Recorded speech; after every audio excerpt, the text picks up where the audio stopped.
Jiddu Krishnamurthy on death.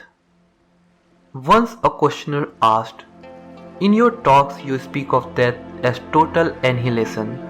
Also you have said that after death there is immortality, a state of timeless existence. Can one live in that state?" Jiddu Krishnamurthy: I did not use the word annihilation. I have said that that is an ending, like ending attachment.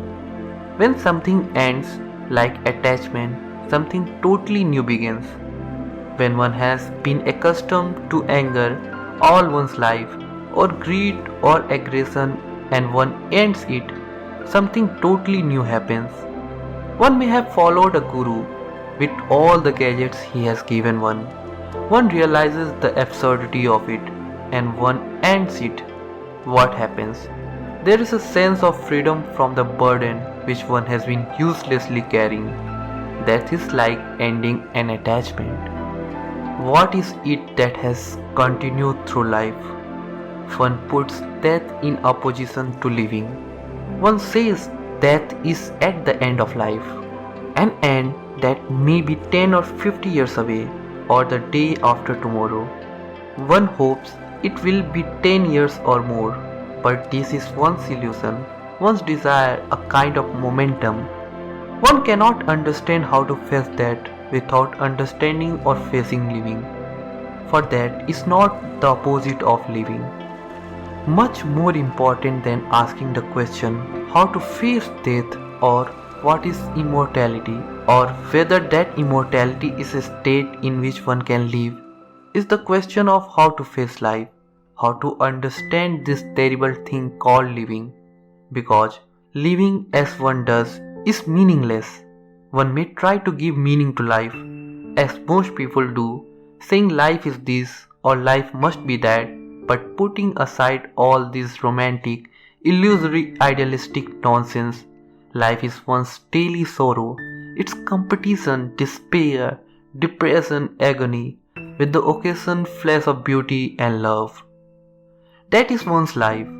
Can one face it and understand it so completely that one is left with no conflict in life? To do that is to die to everything that thought has built up. Thought has built one's vanity. Thought has said, I must achieve, become somebody, struggle, compete. That is what thought has put together, which is one's existence. One's God, churches, gurus, rituals, all that is the activity of thought, a movement of memory, experience, knowledge stored up in the brain, a material process. And when thought dominates one's life, as it does, then the thought denies love. Love is not a remembrance, love is not an experience, love is not desire or pleasure. Living that way, dominated by thought, one has separated from life that thing called death, which is an ending, and one is frightened of it. If one denies everything in oneself which thought has created, and this requires tremendous grit, what has one? One is with that. Living is dying and so renewal.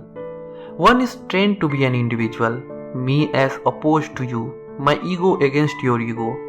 But the fact is that one is the entire humanity.